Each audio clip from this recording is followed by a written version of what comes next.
Hi years ఈ రోజు topic ఏంటి acceleration problems. Okay, last class లో మనం యాక్సలరేషన్ థియరీ క్లాస్ మనం డిస్కస్ చేసాం కదా. సో ఈ రోజు వచ్చేసరికి యాక్సలరేషన్ ప్రాబ్లమ్స్ కోసం డిస్కస్ చేయాలి. సో ఫస్ట్ క్వశ్చన్ ఏమి ఇచ్చాడో చూద్దాం. A bus is moving with a constant speed of 75 kmph అన్నాడు. సో ఇనిషియల్ గా ఒక పాయింట్ నుండి ఒక బస్ అనేది స్టార్ట్ అయ్యింది. సో దాని యొక్క ఇనిషియల్ వెలాసిటీ అంతా 75 kmph అని ఇచ్చాడు. సో తర్వాత అండ్ అప్లైస్ ద బ్రేక్స్. ఇప్పుడు when the driver observes the red signal అన్నాడు. రెడ్ సిగ్నల్ చూడగానే బ్రేక్స్ జనరల్ గా అప్లై చేస్తారు కదా. సో అప్లై చేశాక స్పీడ్ ఆఫ్ ద బస్ ఎంత రెడ్యూస్ అయింది, 21 kmph. ఎంత టైంలో రెడ్యూస్ అయిందో కూడా మనకు కావాలి. సో ఒక పర్టికులర్ టైం ఉంటుంది, 3 seconds తర్వాత బి అనే పాయింట్ కి రీచ్ అవగానే final velocity of the body అనేది ఎంత 21 kmph కి రెడ్యూస్ అయింది. ఓకే, సో 21 kmph రెడ్యూస్ అయిన తర్వాత ఎంత రిటార్డేషన్ ప్రొడ్యూస్ అయింది అంటే మీనింగ్ ఏంటంటే డిసలరేషన్ ఎంత ఉంది ఆ వెహికల్ లో అందరూ క్వశ్చన్ అడుగుతారు. So a is equals to v minus u by t అనే ఫార్ములా మనకు ఆల్రెడీ తెలిసింది. ఫైనల్ వెలాసిటీ ఎంత ఇచ్చిన డేటాలో 21 kmph. అలానే నెక్స్ట్ ఇనిషియల్ వెలాసిటీ ఎంత 75 kmph బై టైం ఇంటర్వెల్ అంతా 3. సో ఇక్కడ మీరు అబ్జర్వ్ చేసినట్లయితే వెలాసిటీ యొక్క యూనిట్స్ kmph లో ఉందండి, kilometre per hour. Time seconds లో. సో రెండు కూడా మనకి SI యూనిట్స్ లోకి మనం కన్వర్ట్ చేసినాకే మనం క్యాలిక్యులేషన్ స్టార్ట్ చేయాలి. సో ఇప్పుడు మనం 21 into 1 kmph కి ఆల్రెడీ స్పీడ్ టాపిక్ లో నేను డిస్కస్ చేశాను. అది కూడా ఒకసారి ఆ టాపిక్ నేను డిస్క్రిప్షన్ లో డౌన్ చేస్తాను.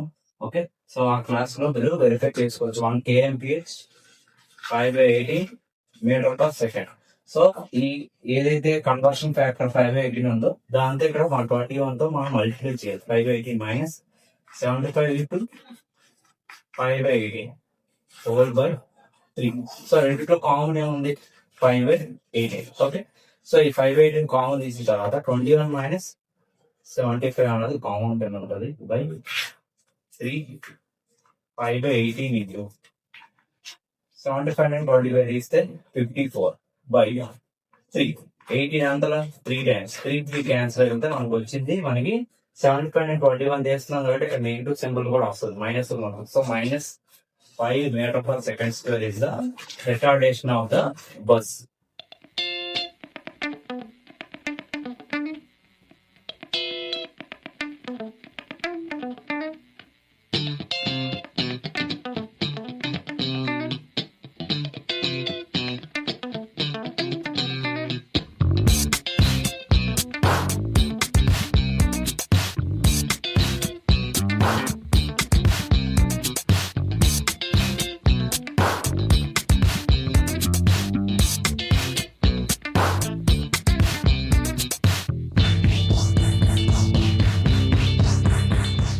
నెక్స్ట్ వచ్చేసరికి మనకి example 2 the velocity versus time graph of a moving object. Moving object యొక్క వెలాసిటీ వర్సెస్ టైం గ్రాఫ్ అనేది మనకి ఇచ్చిన డయాగ్రామ్ లో ఉంది.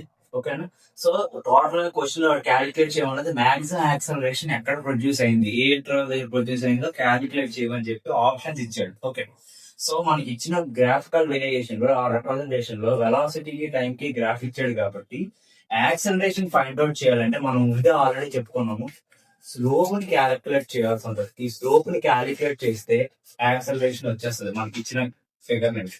సో మనం ఇప్పుడు చూద్దాం, ఇచ్చిన వేరియేషన్స్ అన్నింటిలోని కూడా మాక్సిమం స్లోప్ ఎక్కడ క్రియేట్ అవుతుందో అక్కడే మనకి మాక్సిమం యాక్సలరేషన్ ప్రొడ్యూస్ అవుతున్నాడు. సో ఇప్పుడు మనం ఇక్కడ స్లోప్ క్యాలిక్యులేట్ చేస్తే డేటా 1 అనుకుంది.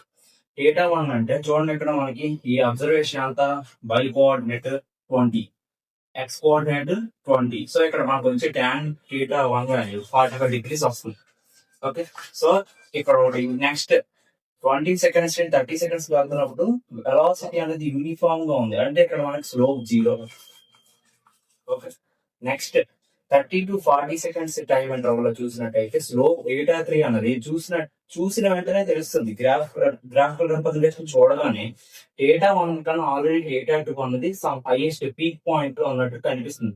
సో ఇక్కడ నుండి ఇక్కడికి డిఫరెన్స్ అంతది వై డెల్టా వై అన్నది మనకి ఎంత ఉంది, 18 నుండి 20 తీస్తే 60. ఎక్స్ కోఆర్డినేట్ ఎంత వస్తుంది మనకి డెల్టా టైం అంటే ఎక్స్ అన్నది 40 నుండి 30 తీస్తే 10. సో ఇప్పుడు నేను మనకి మాక్సిమం లో occurs between time is equals to 30 seconds to time value 40 seconds మధ్యలోనే మనకి మ్యాక్సిమం యాక్సలరేషన్ అనేది వస్తుందండి. క్లియర్ గా గ్రాఫికల్ రిప్రజెంటేషన్ ప్రకారమే స్లోప్స్ కన్సిడర్ చేస్తే నాకు తెలుస్తుంది. సో నాకు ఇప్పుడు యాక్సలరేషన్ కావాలి అంటే యావరేజ్ యాక్సలరేషన్ అనమాట ఇది. సో ఎక్కడి నుండి ఇక్కడికి యావరేజ్ యాక్సలరేషన్ క్యాలిక్యులేట్ చేస్తున్నప్పుడు ఏ ఈజ్ ఈక్వల్స్ టు, సో ఇప్పుడు మనం ఏం తీసుకోవచ్చు ఇక్కడ మనకి డెల్టా వైపు డెల్టా ఎక్స్ చేస్తే మనకు వచ్చినట్టే కదా స్లోప్ క్యాలిక్యులేట్ చేస్తున్నాడు. సో ఇది 60 డెల్టా ఎక్స్ వాల్యూ ఎంత అంటే 10 అంతా 0 క్యాన్సల్ అయితే 6 meter/second² is the maximum acceleration from the crash. Okay.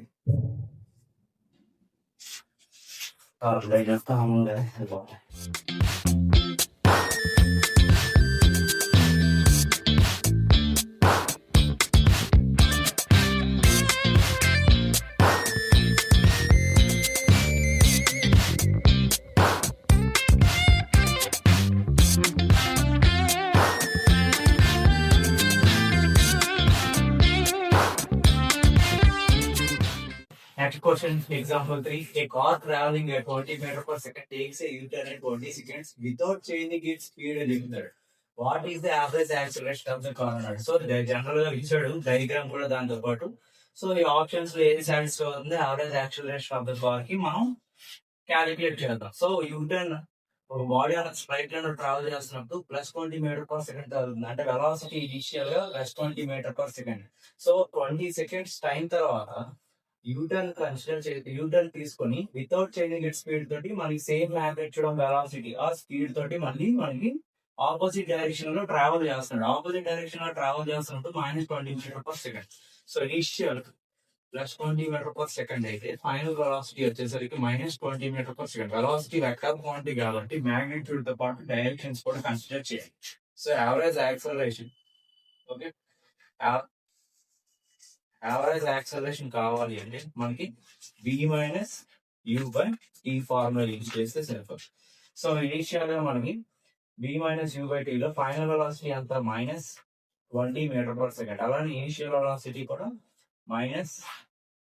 Initial velocity +20 కాబట్టి సబ్స్టిట్యూట్ చేస్తాం. టైం వాల్యూ ఎంత టైంలో యూటర్న్ తీసుకున్నాడు అనిపించారు 20 seconds.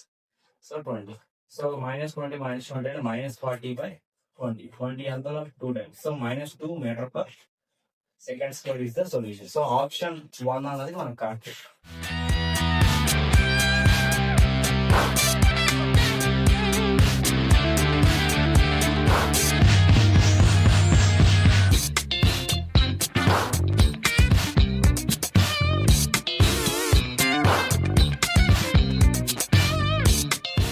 Next question, example 4. The position of a particle is, చూడండి ఇక్కడ displacement or distance is a function of time లో ఇచ్చారు. So displacement or position is in a function of time లో ఇచ్చినప్పుడు దాని ఈక్వేషన్ 2t + 0.7 e³ అని ఇచ్చాడు. Okay, so find the instantaneous acceleration at t = 3 seconds అన్నప్పుడు మనకి ఏం చెప్పాడు already. Instantaneous acceleration formula a = dv/dt అనే ఫార్ములా మనకు తెలుసు. ఓకే, సో మనకి అగైన్ ఇందులో వెలాసిటీ అన్నది మనకి ఇన్ టర్మ్స్ ఆఫ్ డిస్ప్లేస్మెంట్ కి మనకి already instantaneous velocity formulas dx/dt అనే ఫార్ములా మనకి ఐడియా ఉంది. సో ఫస్ట్ మనం ఏం చేయాలి, వెలాసిటీ ఫైండ్ అవుట్ చేయాలి. ఇప్పుడు t = 3 seconds తర్వాత అలా చెయ్యాలి అంటే మనం ఈ డిస్ప్లేస్మెంట్ ని విత్ రెస్పెక్ట్ టు టైం తో డిఫరెన్షియేట్ చేయాలి. So dy/dt of x. Okay, so చేస్తే డిఫరెన్షియల్ కోఎఫిషియంట్ అన్నది మనం x కి డిస్ప్లేస్మెంట్ కి అప్లై చేస్తాం. విత్ రెస్పెక్ట్ టు టైం తో డిఫరెన్షియేట్ చేస్తే మనకి ఇప్పుడు ఇది ఏమవుతుంది, dy/dt of 2t + 0.7 t³. Okay, so ఈ డిఫరెన్షియల్ కోఎఫిషియంట్ అన్నది మనకి ఫస్ట్ టర్మ్ 2t చేస్తే 2 మనకి కాన్స్టెంట్ గా బయటకు వచ్చేస్తుంది. సో dy/dt ఆఫ్ t అవుతుంది. ప్లస్ నెక్స్ట్ వచ్చేసరికి 0.7 కాన్స్టెంట్ గా బయటకు వచ్చేస్తే 0.7 × d/dt of t³. So already మనకి d/dx into x to the power of n formula n × x to the power of n-1. ఈ ఫార్ములా మనకు already differential application of calculus లో formulas ఉంటాయి. Okay, so దాంట్లో నుంచి మనం దీన్ని కన్సిడర్ చేసి దీన్ని డిఫరెన్షియేట్ చేద్దాం. సో దీన్ని చేస్తే డిటి రెండు కూడా క్యాన్సిల్ అయిపోతే 1 ఉంటుంది కాబట్టి 2 ప్లస్ రిమైనింగ్ అంతా ఇక్కడ కాన్స్టెంట్ 0.7 ఇంటూ టీ క్యూబ్ ఉంది కాబట్టి దాని టర్మ్స్ ఆఫ్ ఈ ఫార్ములా రాసుకుంటే 3 into next tea to the power of 3 minus 1 కదా వస్తుంది, యావరేజ్ ఇక్కడ 3 కాబట్టి. So 2 plus 0. మల్టిప్లై చేస్తే మనకు వచ్చే వాల్యూ ఏమొస్తుంది, 3/7 కాబట్టి 2.1 ఇంటూ టీ స్క్వేర్ వస్తుంది. సో ఇది మనకి వెలాసిటీ ఈక్వేషన్. ఓకే, నెక్స్ట్ మనకి యాక్సలరేషన్, ఇన్స్టంటేనియస్ యాక్సలరేషన్ కావాలంటే ఫార్ములా మనకి A is equals to dv/dt కదా. సో ఇప్పుడు ఈ ఏదైతే మనకి velocity in terms of time లో మనకి ఏదైతే ఫంక్షన్ వచ్చిందో ఇప్పుడు దీన్ని మనం విత్ రెస్పెక్ట్ టు టైం తో డిఫరెన్షియేట్ చేద్దాం. చేస్తే మనకు వాల్యూ వస్తుంది చూద్దాం, d/dt of 2 plus 2.1 tea square. ఇప్పుడు d/dt ఆఫ్ 2 అంటే మనకి వచ్చేది ఫస్ట్ టర్మ్ 0, ఎందుకంటే కాన్స్టెంట్ కి with respect to time differentiate చేస్తే ఇక్కడ టైం అనే టర్మ్ టీ వాల్యూ ఏం లేదు, ఇక్కడ ఉంచుకోండి వల్ల plus 2.1 constant into t square అలా రాయొచ్చు 2 ఇంటూ టీ. ఓకే, పవర్ మనకి అంతా 2-1 కాబట్టి ఇక్కడ 2-1 అంటే 1 కాబట్టి 2t కింద ఉంచేయచ్చు. సో మనకి 2.1 ఇంటూ 2t వస్తుంది. సో మల్టిప్లై చేస్తే మనకు వచ్చేది 4.2 టైమ్స్ టీ వస్తుంది. సో ఇన్స్టంటేనియస్ యాక్సలరేషన్ ఎప్పుడు కావాలని చెప్పాడు, టైం ఇంటర్వెల్ అక్కడ 3 seconds కావాలంటే. సో 4.2 ఇంటూ 3 చేయాలి. టీ వాల్యూ ఈ ప్లేస్ లో 3 వేస్తే 3 to the 6 అలానే 3 వచ్చే 12. So 12.6 meter per second square is the instantaneous acceleration. So option 2 is correct.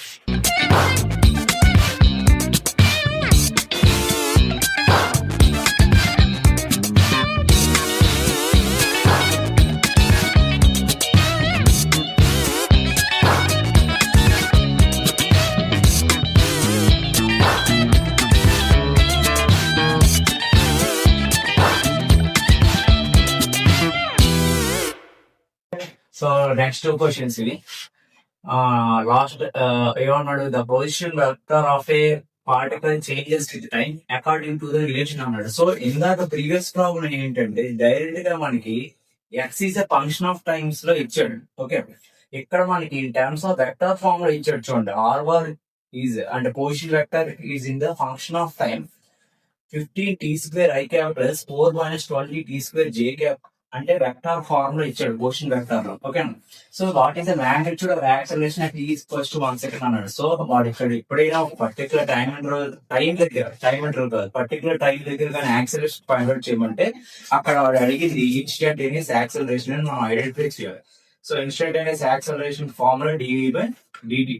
So మనం ఇప్పుడు ఇది బేస్ చేసుకొని మనకి ఏదైతే ఈ పొజిషన్ వెక్టర్ ఇచ్చాడో ఈ పొజిషన్ వెక్టర్ ని ఫస్ట్ మనం వెలాసిటీ వెక్టర్ అన్నది ఫైండ్ అవుట్ చేయాలి. సో వెలాసిటీ వెక్టర్ ఫార్ములా ఏంటి, dr/dt. సో ఫస్ట్ ఏదైతే ఈ పొజిషన్ వెక్టర్ ఉందో ఈ రెస్పెక్ట్ టు టైం ని డిఫరెన్షియేట్ చేయండి. చేస్తే మనకి ఏమొస్తుందో చూద్దాం. d/dt of 50 t square i cap plus next ఎంత ఉంది 4 minus 20 t square okay j cap. So ఇది మన function.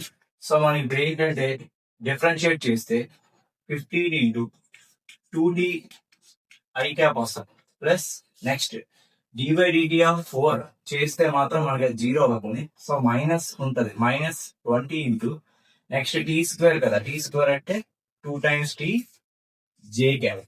Okay, so next 52 30 t i cap plus plus into minus కాబట్టి మైనస్ పెట్టండి ఇక్కడ, minus 22 40 t j cap. So 30 t i cap minus 40 t j cap అనేది మనకి ఏమవుతుంది, మనకి velocity vector అవుతుంది. సో వెలాసిటీ వెక్టర్ అనేది మనకు వచ్చేసింది. దాని యొక్క ఫంక్షన్ ఆఫ్ టైమ్స్ లో మనకి ఏమొచ్చిందో చూడండి, 30 t i cap minus 40 t j cap అనేది మనకు వచ్చింది. సో దీన్ని మళ్ళీ మనం విత్ రెస్పెక్ట్ టు టైం తో డిఫరెన్షియేట్ చేస్తే మనకు కావాల్సిన ఇన్స్టంటేనియస్ యాక్సలరేషన్ వస్తుంది. So d/dt of v. So d/dt చేస్తే దేనికి వెలాసిటీ వెక్టర్ కి 30 t i cap minus 40 t j cap చేస్తే మనకి ఏమొచ్చిందో చూద్దాం. విత్ రెస్పెక్ట్ టు టైం చేస్తే మనకు వచ్చేది 30 ఐ క్యాప్, ఇక్కడ -40 జే గ్యాప్ వస్తుంది. ఎందుకంటే d/d క్యాప్ d అంటే 1 కాబట్టి. సో మనకు వచ్చే instantaneous acceleration in the form of vector form లో మనకు వచ్చింది ఏమొచ్చింది 30 ఐ క్యాప్ -40 జే గ్యాప్ వచ్చింది. మనం ఇంకా టైం ఇంటర్వల్ ఎక్కడా లేదు కాబట్టి డైరెక్ట్ గా మనకి టైం ఈక్వల్స్ టు 1 సెకండ్ దగ్గర ఈ వాల్యూ వచ్చిందని కన్సిడర్ చేస్తే మ్యాగ్నిట్యూడ్ క్యాలిక్యులేట్ చేయమంటాడు. మాడ్యులస్ అప్లై చేయండి. మాడ్యులస్ అప్లై చేస్తే మనకు వచ్చే రిజల్టెంట్ ఫార్ములా మనకి ఎప్పుడైనా వెక్టర్స్ అంటే i cap j cap perpendicular vectors or base vectors or orthogonal vectors అంటారు కాబట్టి సో మనకి పర్పెండిక్యులర్ గా ఉన్నప్పుడు మనకి రిజల్టెంట్ క్యాలిక్యులేట్ చేస్తున్నాడు ఫార్ములా √a² + b². సో ఇక్కడ మనకి 30² + 40² అనే వాల్యూ మనం చేస్తే 900 + 1600 అంటే 2500 వస్తుంది.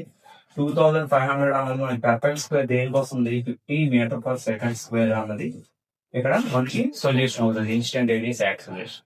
Thank you.